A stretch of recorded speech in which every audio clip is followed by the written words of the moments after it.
Well, hello everyone and welcome back to Bridal Army TV. I'm Dawn Rose, and in this video I'm going to be talking about my 3 website tips that's going to help you save a lot of admin time in your wedding business. So for those of you who have never met me before, my name is Dawn Rose. I am by day a hairstylist and makeup artist, bridal specialist, and by night I try and help other hair and makeup artists grow their business in the wedding industry to help you guys attract brides that book you in advance, pay you on time, and don't haggle with your prices. Now, as I said, in this video we're going to be talking about websites. I want to give you my 3 tips to help save time, because I know from talking to a lot of bridal stylists in my private Facebook community, one of the things that they find is really that they struggle with a lot is the fact that they spend a lot of time bouncing backwards and forwards with emails with brides, and brides asking questions, and having to doing quotes takes a long time. And I feel like that there are a few things that you can do just to save you time in your admin side of things, like when we having to constantly call brides or email them backwards and forwards, and you've got conversations going. Sometimes there's actually some really simple things we can do to just cut those out straight away. So I want to share 3 tips with you what you can do on your website to basically help streamline your business. Now, my first tip is to have a frequently asked questions page. Now, this is something that you'll see on a lot of websites. A lot of websites have an FAQs page, frequently asked questions. This is a great thing to have on a bridal website, especially because a lot of the time you'll find that brides will ask you the same questions. A couple of questions I get asked all the time would be, what products do I use? That was one that was always asked. Do I travel? That was another one.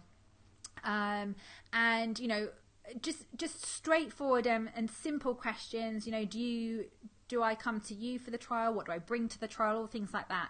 So rather than have a conversation backwards and forwards over an email with a bride where, they're saying, okay, well, what about this? And what about this? And you're shooting back an answer, and then they come back with another question when everything could be written down for them. So the first thing I would suggest is to have a page dedicated to the most frequently asked questions that brides have. That way, you can refer them to that straight away. So even if they did approach you and say, Dawn, I'm just wondering what products you use, you can answer that question. I wouldn't say, oh, read my FAQs. I'd say, well, actually, these are the products that I use. It's a question I get asked a lot. If I can help you with any other questions, I do actually have a frequently asked questions page that you can click on here. So number 1, to have that frequently asked questions page means that they can go on, they can read the details, and they already know straight away, so they don't even have to ask you the questions. It's a great way of really knowing and understanding your brides and showing them that you pay attention as well, that you pay attention to the types of questions that they might be asking, and you kind of preempt it. So it's a really good way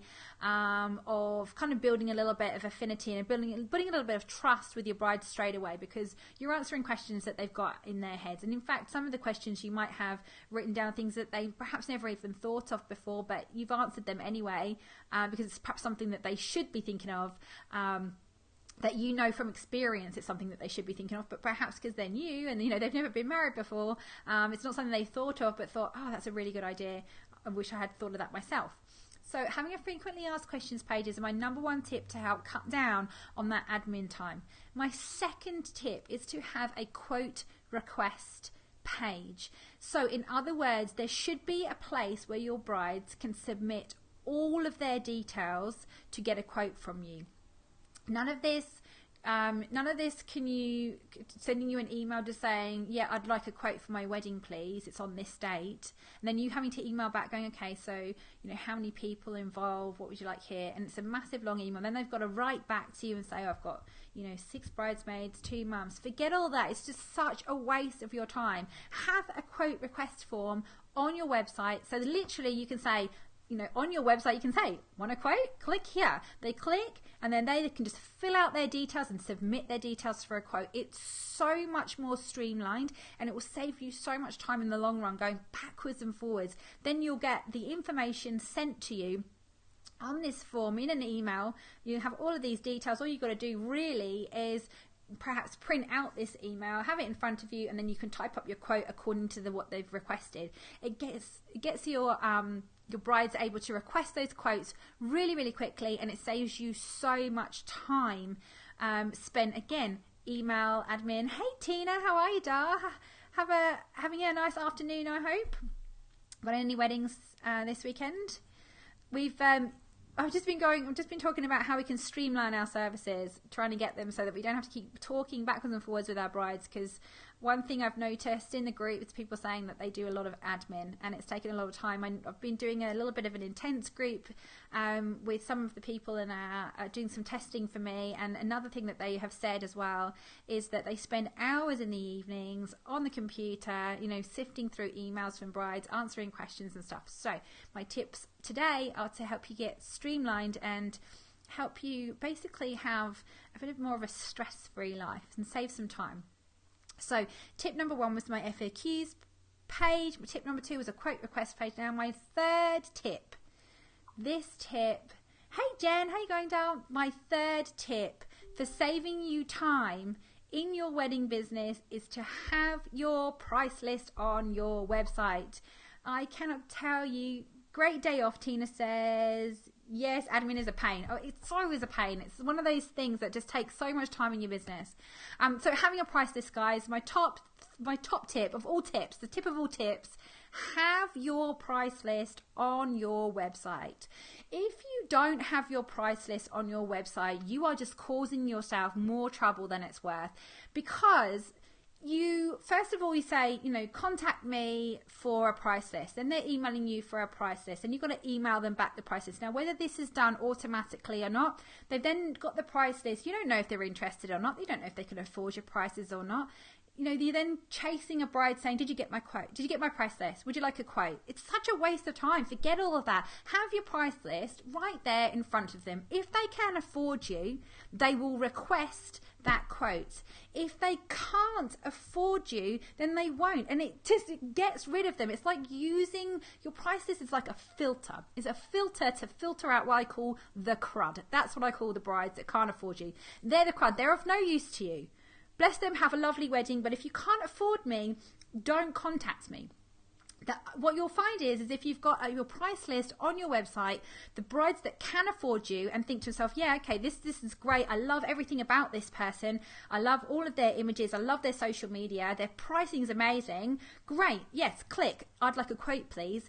Streamlines your process so quickly, and it filters out anyone that's not interested. What happens again is that if you don't have your price list and then they request a quote from you and then you're going back, it's like, whoa, okay, I can't afford that. And then again, you're wasting your time chasing a bride who couldn't afford you in the first place. Whereas if you'd had your price list up, they probably wouldn't have contacted you. So it's just I'm so passionate about this. I get really, really stressed and angry with my clients and they don't have their price list up. I'm like, you're missing out, because also the other thing is as well is that you get people requesting quotes to you, or people not even actually asking for a quote. They're not even submitting it because they're thinking to themselves in their head, they're already thinking, God, well, if they don't display their prices, I don't think I can probably afford them. Because in our heads we think if their price is not displayed, automatically us as a consumer, and that is in any industry, you think, oh God, their prices must be massive then if they don't display them on the website. It's how we think as a consumer. Tina says, I will even send them a quick link to my price list so there's no confusion. Absolutely, yeah, you have to. You definitely have to. If they're going to inquire with you, definitely say, yeah, you need to check my price list out. I know as well, the other thing I find is that Facebook Messenger is another way where brides will sometimes, they'll submit you, they'll say, hi there, just wondering how much it is for wedding hair. And I actually switched off my Facebook messengers because I got sick of brides doing that. There is a way where you can actually set it up saying, thank you so much for contacting me. If you require a quote, click here. And then it would send them to my quote request form. Actually, it would send them to my price list. And then from my price list, if they were happy with that, they could then click for a quote. But I kind of got sick. I would get inundated with brides on messengers going, how much does it cost for wedding hair? And, I can't quote like that. I can't just say, well, somewhere around $100 a face, but if this happens, you get this, and if it's this time of the year, you get that. And it just becomes so complicated. And again, you're wasting time. And it's not just us that doesn't have time. Brides don't have time easier. Make things easy for them. Make booking you a no-brainer. If you've got everything streamlined on your website, you're going to make it so easy for them to request a quote from you, to look to booking you. You're giving them all their answers. My first tip was to have this FAQs page. First of all, they're going onto your website and they're thinking, okay, well, first of all, do they travel? Oh, okay, frequently asked questions, have a look. Yep, they travel. Oh, they use these products. Yep. So you're answering the questions straight away. So they're not going to waste their time with an email asking you questions. You've alleviated that. Now, number 2, you've got the quote request form. So they're thinking, well, this is easy. I could just tell them exactly how many bridesmaids, how many mums, the venue, the location where they're going to be getting ready, and I can tell them a little bit about the kind of hairstyle I like. Perfect. Just send my details in, submit the form. And then you've got thirdly a price list where they're looking at it thinking, wow, I can definitely afford these prices. Let's get this done in detail. Let's get it in writing. It's just streamlining your business so much. It stops the to and fro. It stops these email after email after email, and you're sitting there just answering questions continuously, and then you're asking them about their details, and it just becomes really, really mundane. And if you're doing this with every single bride, you're going to be spending so much time working on your business. Now, we need to work on our business. I get that. But, let's do it as efficiently as possible. And I'm all about efficiency. So anything that you can do to streamline it so that you don't have to be constantly in your inbox, checking emails and replying to emails all the time, they are my top 3 tips. Frequently asked questions page, quote request form, and get those prices up. I want to say one more thing about your prices. If you're afraid to display your prices, I want you to really think hard about whether you're worth the price that you want to display. And what I mean here is that generally speaking, some of you are not displaying your price list on your website is because you're worried that it's going to scare brides away. Now, this is a mindset thing. This is all in your head. If you feel that you are worth $100 a face, be proud to display that. If your work that you and everything that represents you on your website, in your business, the images that you're placing out there to your brides, if you are worth $100, be proud to put $100 a face on your website. If you're frightened to put your prices on your website because you're frightened it's going to scare people away, that's in your head. Therefore, you don't believe that you are worth that money. And in which case, I'm saying, well, what are you actually worth then? Because if you don't feel like you're worth $100, then maybe you need to display your prices at $80 because, you feel like you're going to get brides at $80. It's all in your head, guys. You need to think to yourself, I am worth this money. I am worth a bride coming to me. I provide an awesome service. I provide a flawless finish. My referrals and my testimonials speak for themselves. I'm worth $100 a face. So the reason why you're not putting your prices on your website is probably not fear the fact that your brides won't book. It's actually fear that you don't think that you're worthy of that price. That is in your head. You have to be confident in the prices that you want to charge your brides. So really have a think about how you feel about charging those prices, because if you feel like, no, I'm confident, I'm worth $100, I'm not going to be discounting, I'm not going to put package prices together, this is what I charge, this is what it costs. So be confident, display your prices with confidence, and don't discount them. Don't tell people that you can have, discount just because they booked 4 people. If it's $100 a face, it's $100 a face because you are worth it. It's all about having a mindset shift. And I promise you that for some of you that don't have your prices up there, the minute you start to put your prices up, your inquiries will increase. 100%. I reckon they will 100% increase because it's going to make people realize what you're worth to them as well as what you're worth to yourself. Yelitza says, let's have a look. Do you do airbrush makeup on your brides? Oh, okay. So yes, I did for a while. I always used to find with airbrushing though, is that it's a bit more time consuming because, cleaning in between and stuff. I did offer airbrushing for a while, and I did increase my price for airbrushing, Yelitza, just because it's, it's a little bit of a different skill. I think it's a really nice thing. I think brides need educating on it though. So if you are going to offer airbrush and traditional makeup, which I did for a while, I would actually do a little video about airbrushing, and I would kind of show them the difference between what they get with airbrushing and what they get with traditional, and I would show them the reasons why maybe it's at a different price, or why they might choose it over traditional makeup. So I would have probably a separate price for it, but it really depends on you. Thanks for the hearts, Jen. Let's see. Yes, exactly. I love how you always push this topic about prices. Thanks, Yelitza. Yeah, I do. You know what I'm like, doll. You've been around with me for long enough now to know that I'm really passionate about getting those prices, because I just think that it will filter out the brides that are of no use to you whatsoever. They're just wasting your time, and I think that prices are one key to your website that's going to really encourage people to book with you. It's just the most common thing. And I know that I think it was The Knot, or maybe even Wedding Wire, actually released an article not long ago. I think Sika posted it in our private Facebook community, and it basically was one of the things that a bride looks for when they're making a booking is a price list. And it's definitely the case, and I think it's the case in I don't think it really matters whether you're in the wedding industry or not. The first thing I do is look, how much does this going to cost me? You just do. We automatically, as a consumer, we go to price.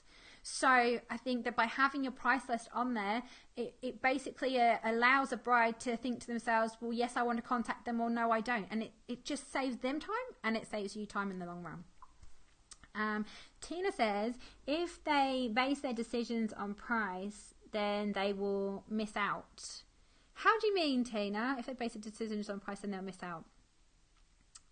How do you mean by that? Because I feel like they do. I feel like we do base our decisions on price a little bit, and I think that because I think that sometimes especially when it comes to a wedding, like, weddings are expensive. You already have in your head that weddings are an expensive time. It's going to cost you money to have a wedding, and I do think that a bride will make a decision based on. I think they will make a decision based on price in some instances, and I do think that if they thought to themselves, I really can't afford them, then they won't submit their quote to you. So I think in that respect, they probably would base their decision on a price, because if they can't afford you, then they won't book you, if you get what I mean. So I kind of, tell me what you mean, just elaborate on that for me. Would you put price on the trial as well? Yes, absolutely. So put the price on the trials, definitely. Tina says, I think that they don't hire me because of my prices. They miss out on me. Oh, sorry. Yes. Oh, absolutely. Yeah. If they're not going to hire you because of your prices. Yeah, I know. I do get that, Tina. Yeah. That you feel like, it's them that's missing out. If they can't book you at that price, it's them that's missing out. Absolutely. Yeah. I do agree with you there. Let's definitely put a price for the trials too. Yeah, look, I always charge more for trials. I've said to you guys before about the 3 ways that you can basically price your trials. You can do them free, discounted.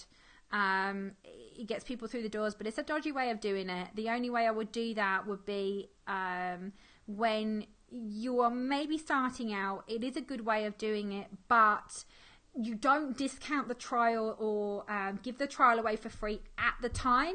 They only get it for free on the end of their bill, so at the end of on the invoice. So if you want to give away your prices for a trial, if you want to do like a special promotion where you're trying to get some brides through the door, the way to get rid of the brides that are just out for a free hair and makeup, which I've said before that some of them do, they are just out for a quickie. They just want a quick free hair and makeup, and they think they're going to get away with it because if they book in a trial and pretend they've got a wedding when they haven't really.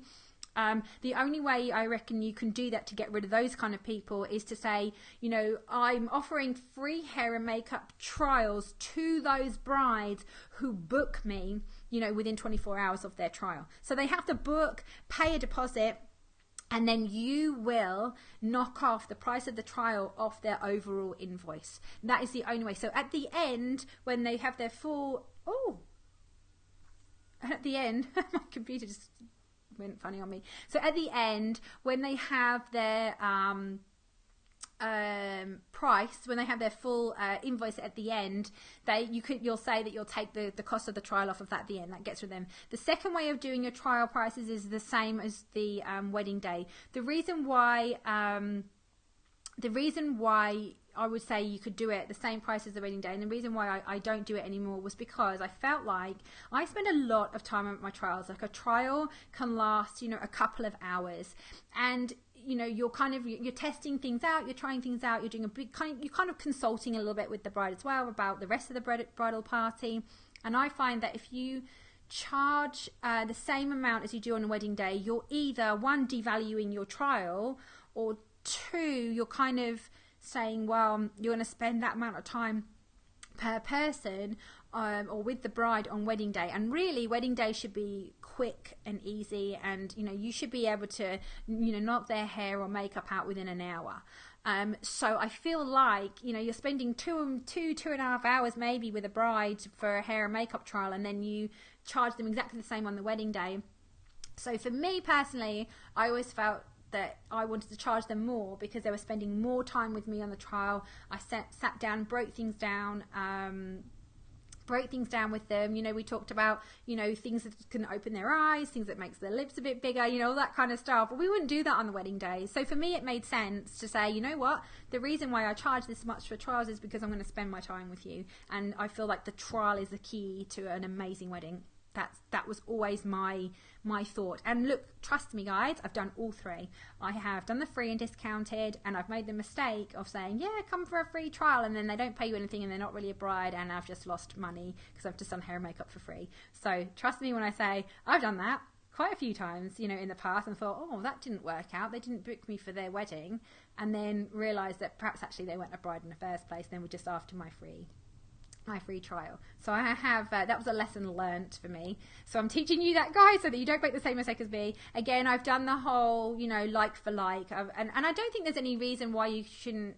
There's no really big reason why you can't charge the same for a trial as you can for wedding day. I just feel like you are devaluing your time in that respect. But I think definitely charging a bit more for a trial, I think it's worth it. It's a hard pill to swallow sometimes for brides. I think brides expect the trials to be cheaper than the wedding day. But, if you, again, educate your brides on a trial and the importance of it, and, why you're charging a higher price, and the fact that you are spending a lot of time with them, and that they are allowed to try maybe one or two looks. I would limit it at 2 looks, but maybe they're thinking, oh, I'm not sure whether I'm going to have my hair up like this, or whether I actually want the whole of it up. You're happy to try maybe 2 looks with them. But again, having your frequently asked questions page, you can actually list all the things that you allow them to do at a trial, what the trial covers, all that kind of stuff. Okay, so Tina, I've always had my prices on my website. I charge less, but they have to come to me on my allocated trial days, predetermined every month. Yeah, so that's pretty cool. Yeah. As I said, Tina, I think there's pros and cons for doing it.